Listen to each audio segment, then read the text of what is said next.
Hey, what's up guys? This is Technical Tim here. And again, sorry that I haven't put up a video in about a week. It's actually my birthday weekend and my family's all coming up. I live in Chicago, so it's kind of been a little busy for me, but I've been taping fights. I just haven't been able to put all my videos up. But with that being said, I'm going to give a quick announcement. And before I give that announcement, I'd really appreciate if you guys give the video a thumbs up, or if you subscribe to the channel. I'd really, really appreciate that. But hold on one second.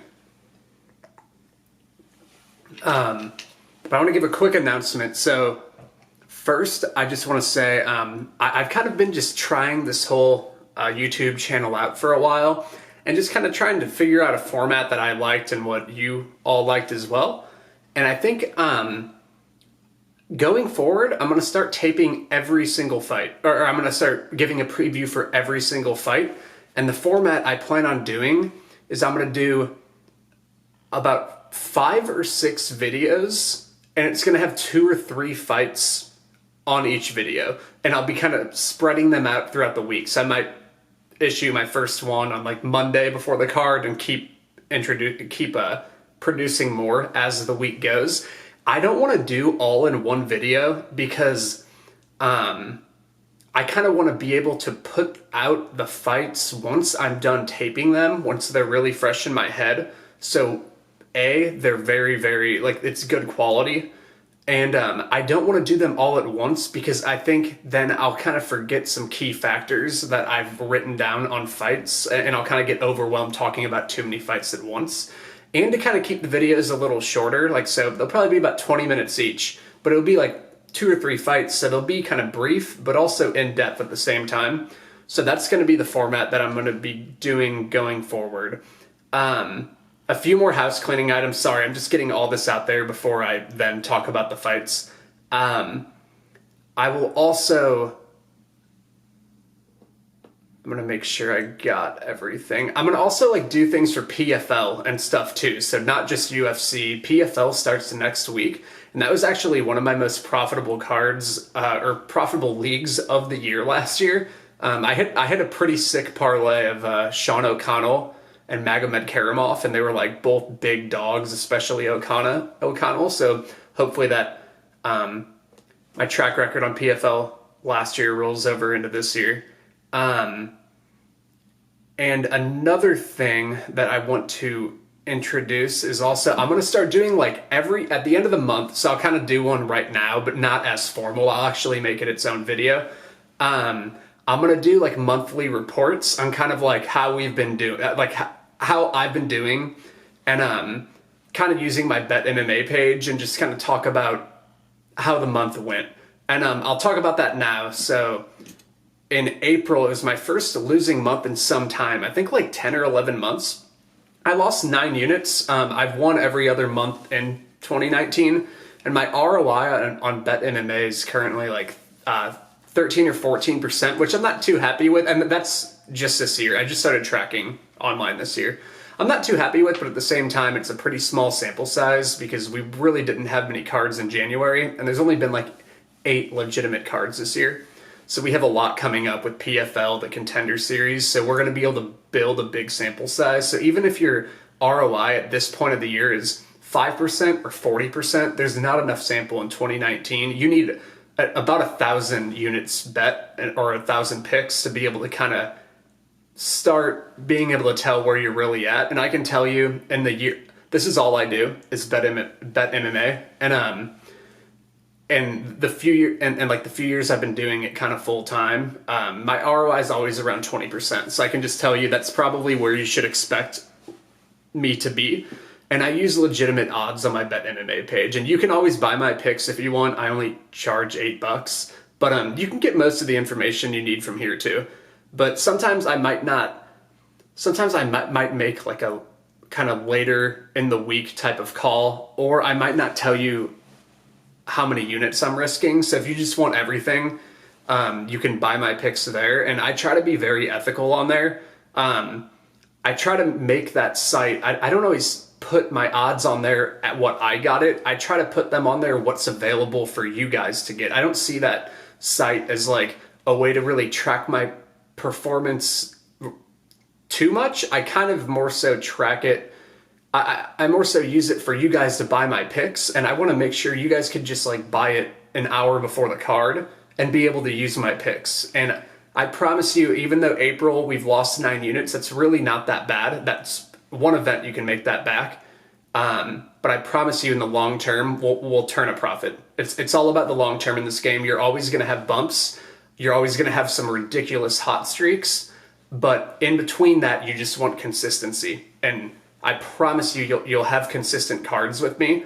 And it's about not giving away too many units in an event. I rarely lose more than 5 to 7 units on a card. It's the guys who give away like 30 units in a night that can really dig themselves into a hole. So even though April hasn't been that great for me, it's super salvageable. Just one good event, and all of a sudden you're right there. And every other month has been good, and I promise you we'll stay smart. You'll see my process by watching me kind of analyze every fight now, and I promise you we'll turn a profit, and we'll do it together too. But I think that's pretty much it from an announcement point of view. Let me scan I wrote my notes down. Let me scan them. I think that's all I wanted to talk about.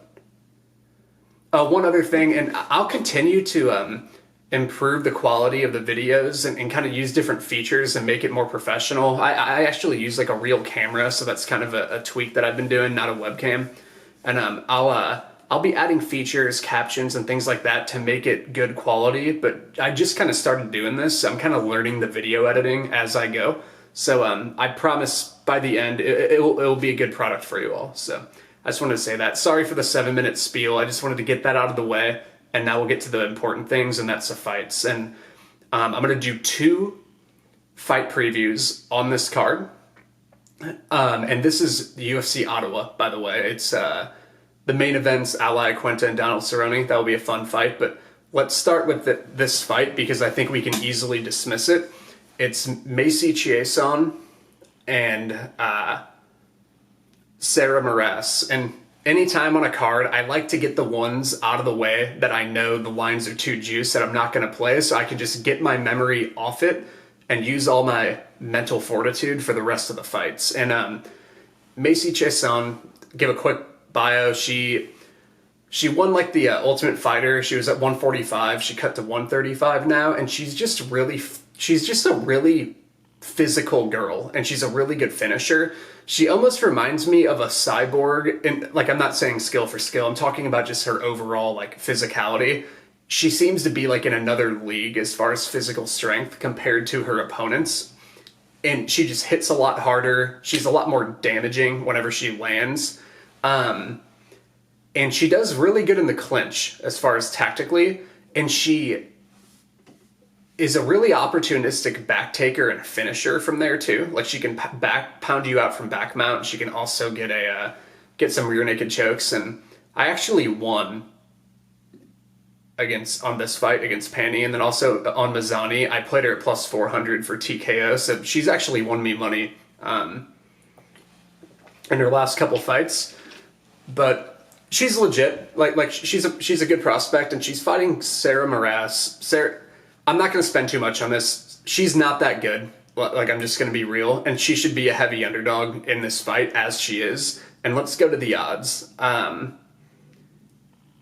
So the odds right now, Chiasson is minus 700. I think that's an implied probability of like, what is that, like 87.5%? Let's check. Yeah. So the implied odds on Chiasson to win are currently 87.5%. It's never good to, like, I'll just use this fight as a lesson. It's never good to bet a favorite this big. Even a parlay leg probably isn't good at this point. I don't mind like a minus 400 parlay leg if they seem pretty safe. I did that with Phil Davis last week because he seemed very safe and it was a decent return back, but not great. But this is too much, and especially in women's MMA, guard subs are a thing. And women's MMA is not as evolved yet as men's MMA, and guard submissions can happen. And we saw Chiasson against who was it? Against Pani, yeah, she almost got armbarred in that fight, so that was just like an example of a guard sub can happen, and Sarah Moras has guard sub people before. Like, she's guard sub Ashley Evans Smith, other people, so like there is like a very small path to victory, but this fight's likely going to be Chiasson beating the absolute shit out of Moras and being just too much physically for her, and she'll probably dominate her in the clinch or maybe get a back take and a finish. But given the fact of a possible guard sub, DQs, random just shit happening, people kind of, it's MMA, shit can happen. It's not worth playing Chiasson at 87.5%. And conversely, Sarah Moras, her odds are implied for her to win like 1 in 5. And I probably think if they fight 10 times, so she'd have to win about 2 or 10 to be value. She probably wins like, honestly, 0 to 1 if they fought 10 times. So it's kind of a fight, whatever. Let's move on. Let's not waste our time on this and get to fights that we can actually maybe get a legitimate return. Just betting on Chiasson at those odds, it's too big of a risk, even though she should dominate and she's rightfully favored. But let's move on to a very interesting fight. A lot of people have been messaging me on Twitter about this one. So we got Arjan Bhullar against Juan Adams. And how should I start talking about this? All right, first of all, they both come from wrestling backgrounds, and even though Arjan Bhullar wrestled for, you hear Olympics with him, like he was an Olympic alternate for the Canadian national team in 2012 in London, and even though he has like wrestling credentials, and he also, I think he got gold medals at the Commonwealth Games. A lot of fucking idiots thought Mike Grundy was a really good wrestler, and they got lucky as fuck against Nad Narimani. They thought he was really good because he like got a bronze at the fucking Commonwealth Games. So those same people probably think Bhullar's a stud wrestler, but the Commonwealth Games are full of countries that aren't really that good at wrestling, and it's freestyle wrestling. Folk style is a lot better. If you watch my videos, you know why I think that. But don't look at his wrestling credentials and think like he's a Cormier or like a really high level wrestler, because Commonwealth Games are shit, and the Canada wrestling team is not good at all. There's only been I think they've only had one medalist in recent memory, and that was Gentry, I think, from Stanford. So they don't look at that. And so I looked at Juan Adams wrestling, and Juan Adams was actually D1, and he was nationally ranked. Like, he was ranked, I think, 22 in the country at one point. So he's like a decently skilled heavyweight wrestler. And it was funny, I didn't look too much in their actual like background. Like, I knew a little bit about Bhullar's background, but I didn't know too much about Adams other than I think he had a wrestling background. And whenever I watched them, I thought their wrestling was actually pretty close. I favor Juan Adams' riding abilities and being able, and his top game a lot more. Bhullar will just kind of lay in guard, where Adams will actually use like tight waists and different like breakdowns to keep you down. And I like Adams' top game better, and I think it's much more dangerous. But as far as like their takedowns and stuff, it's probably pretty close. Like I tend to lean Adams if there wasn't a cardio issue, but we'll get into that. But I just wanted to say their wrestling is pretty comparable, because then I looked into Arjan Bhullar, and he was an NAIA national champion, which is a very low level. It's lower level than D1 or D2 in America.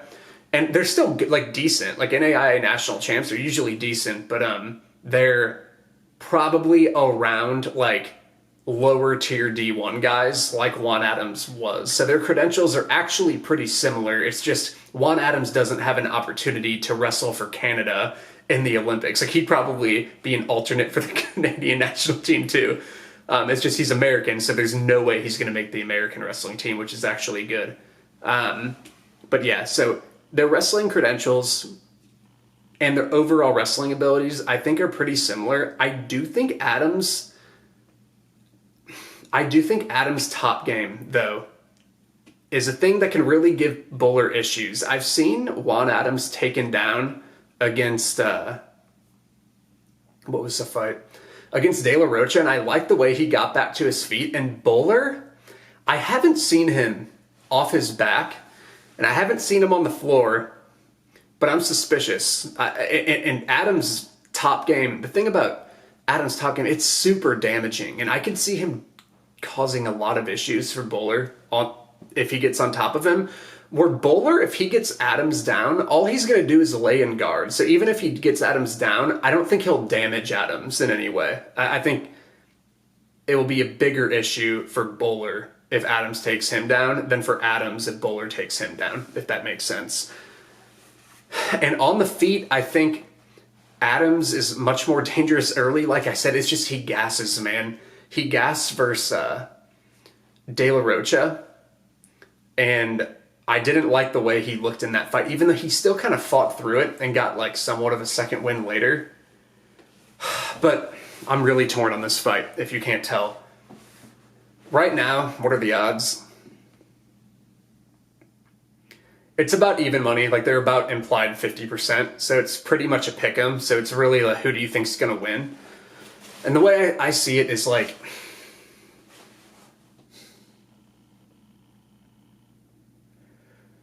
I tend to think Adams is going to win, and I especially think he's going to do well early.